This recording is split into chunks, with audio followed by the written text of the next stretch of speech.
have 3 females in the building right now. They have been actively selecting. One of them I have on camera stuff in the black duffel bag. So, I mean, what happened exactly? I saw him punching that guy multiple times. And I'm not talking about discipline. I'm talking about punching. At that point, she pulls it, sprays it. Luckily, it was a bag, not a gun. Well, I almost drew my gun, but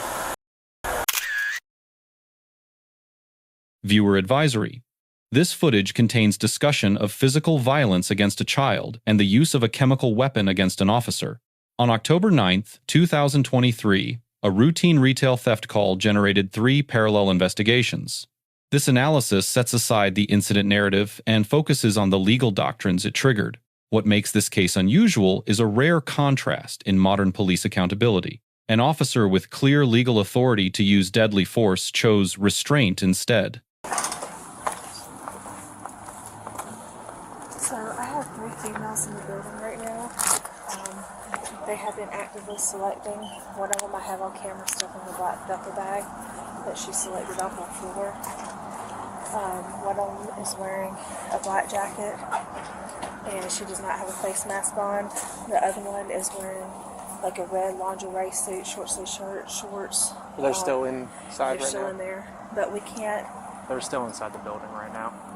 We can't do anything until they actually pass the commissar and come out the store with our merchandise. But when I was coming up here to meet you, they were still in the kids section selecting our items.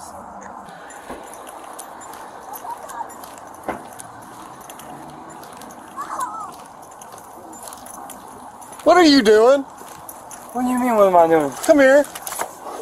Come here. Hold on, sir. Come here. Turn around. Ah! What are you doing to me? Central, I have 1 detained, unassociated. What are you thinking? What the hell do you think you're doing? I'm getting him in the car.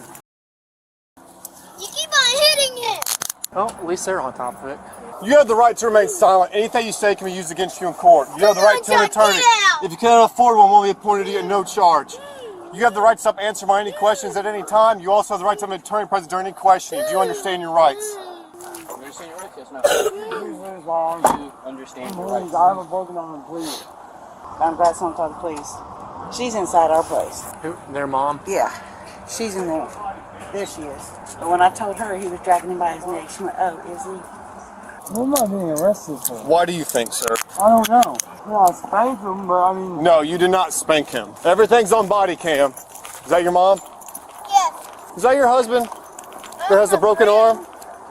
That has the broken arm. Is that your husband? Well, a friend. We're not. Well, he's probably going to go to jail today. Okay, so, I mean, what happened exactly? I saw him punching that guy multiple times. And I'm not talking about discipline. I'm talking about punching multiple times. We tried telling In the head. You kept on doing it to him In when the you head? Yeah, it was, it's going to be child abuse. Okay.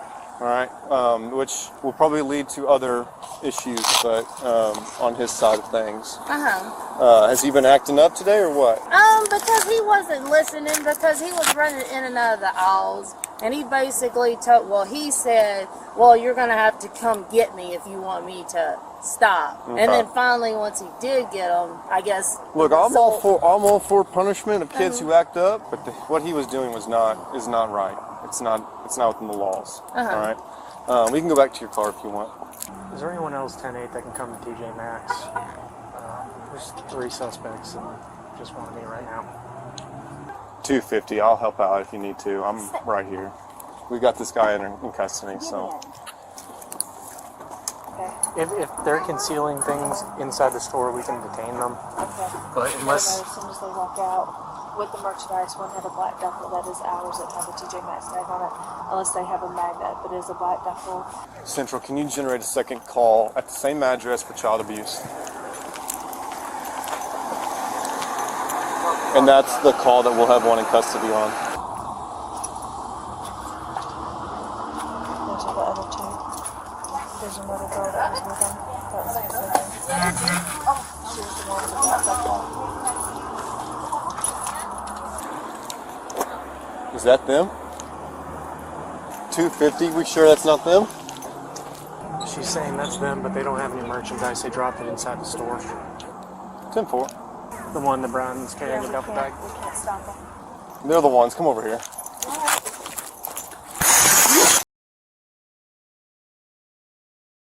Sprayed! Sprayed!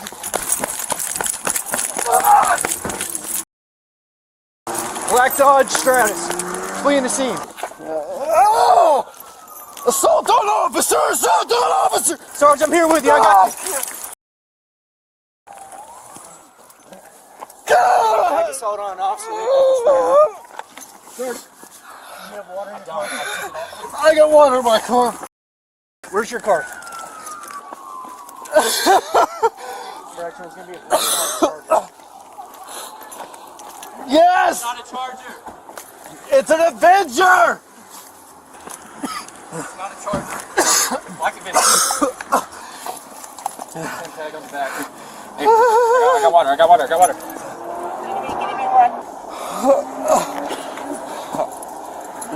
Seems secure. What the?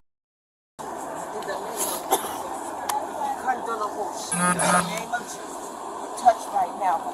Touch right now. Touch right now. Try not to open your eyes. Here, guys.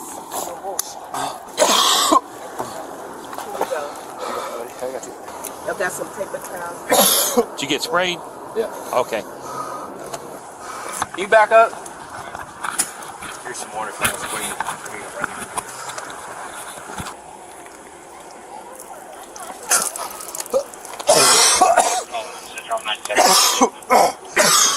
Do you have any rags or paper towel in your car? Yeah, I got a. Under Graham versus Connor, decided in 1989, force is judged by objective reasonableness. That standard is measured from a reasonable officer's perspective on the scene, not with hindsight. Under Tennessee versus Garner, decided in 1985, deadly force against a fleeing suspect is sharply limited. It requires probable cause that the suspect poses a threat of death or serious physical injury. A chemical weapon deployed at point-blank range on a uniformed officer arguably meets that threshold. A firearm draw in that moment would have been legally defensible under existing precedent. The sergeant did not draw. That decision, made while incapacitated, defines this incident legally. It reflects a principle often lost in public debate: lawful force is not the same as necessary force. Training doctrine also explains why the sergeant was vulnerable in the first place. The reactionary gap principle holds that close-range weapons deploy faster than officers can respond. The doctrine derives from the Tweller drill, developed for edged weapons but applying to any close-range instrument. Chemical irritants fall squarely within that category, a lesson repeatedly reinforced by real-world assaults. A lot of towels. Let me go. I'll be right back. What's part? Oh, y'all work there? Yeah. Okay, thanks. Oh! Appreciate you. Thank you. I can't breathe.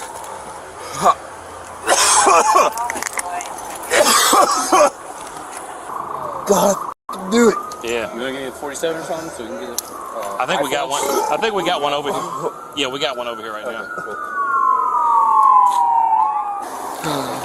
Where's the other towel? Oh, that's nasty. Avenger, newer, little small kind. It was old beat-up tent tag though. Yeah, then I think that said that was one of that was at the mall was all beat all up and shit. It was the same one. Okay. Sean. Yeah. Take care of him. I'm gonna go get camera. Okay. Oh.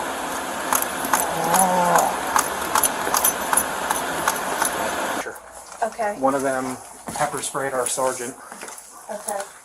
I have a officer here, the one that responded to the call. One of the girls that left when they left here, one of the officers that was on a different call, she pepper sprayed him. I think Beverage seen him leave out of here. Yeah, there was an officer going on. Yeah. But I don't know if they caught up with him or anything. I can do it. I've never been sprayed that bad. There's a lot. Yeah, Goodall said it looked like a damn hose pipe. Like a damn garden. They had it. Girl in the camo and black hat. That's the one that had it. She pulled it. So I come for the shoplifting call. I see a guy decking his kid with a full-on punch, which makes sure that kid gets ID'd. It's the young black male, frilly hair. He's the victim.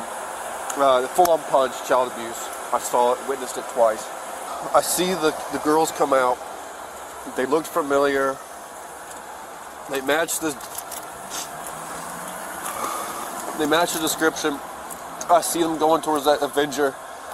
Perfect description from Academy Sports where they stole felony amount. I go up, say, hey, come here. At that point, she pulls it, sprays it. Luckily, it was a thing and not a gun. There you go. Oh, I almost drew my gun, but So I was already on the floor watching. That's what Kurt said. He's able to talk a little bit more now. Yeah, but I've heard they've been using like bear spray and shit like that. So That one in Nashville, I think, did it. Greenwood? Uh-huh. Green Hills or something? Yes, yeah. So this is the three of them. Okay, this is the one that I have on camera concealing. That's the one I called on. They walked out without anything. There was another female that was already in the store that I was watching. She was the one that was wearing the tan that I was telling you about with the tan purse. And I said, I know she has something, I just can't stop her because I don't have her on concealment. But that's them right there. I think she looked pregnant when she came out. Did they actually get anything? Or is it just the one in the tan that... You got the merchandise back though, right? I did. That's it. That's what they were concealing. Right, in the bag, Yes. So when we were here the other day, they stole a bunch of 4T 4T. Nike clothes, like 30 sets of like $30. like $740. Yes. Yeah. But I just saw that tag. I was like, 2T. Okay, still in the kids' clothes. Yeah. The parallel child abuse arrest turned on a distinct constitutional doctrine. Warrantless arrest based on direct officer observation, reaffirmed in Atwater versus City of Lago Vista in 2001. Every state preserves a corporal punishment defense for reasonable parental discipline. That defense uniformly collapses where the force involves closed fist strikes to a child's head. On the theft investigation, the responding officer correctly identified the doctrinal constraint. Arrest authority ripens only when a suspect passes the last point of sale with unpaid merchandise. Mere suspicion of concealment inside a store is not, on its own, probable cause under the Fourth Amendment. The most legally revealing outcome was the dismissal of the assault on a first responder charge. Prosecutors routinely calculate that a guaranteed felony conviction outweighs an uncertain trial on a complex charge. Whether that calculation served public safety here is a question reasonable observers may debate. On grading, the responding officer earns an A- for textbook constitutional reasoning under pressure. The sergeant earns a B+ restraint under attack as professional. The approach that permitted the attack is not. Both criminal subjects earn failing grades on the merits of their underlying conduct. The department earns a B+ for coordinated mutual aid and discipline scene management. 3 lessons emerge that transcend the specific facts of this case. First, a call classification is never a threat assessment. Retail crews increasingly carry weaponized irritants. Second, the reactionary gap applies to every close-range weapon, not only edged ones. Third, restraint from lawful force is a professional standard, not a legal defect. Let us know if there is an interaction or legal topic you would like us to discuss in the comments below. Thank you for watching, and don't forget to subscribe to our channel for more content on police court interactions.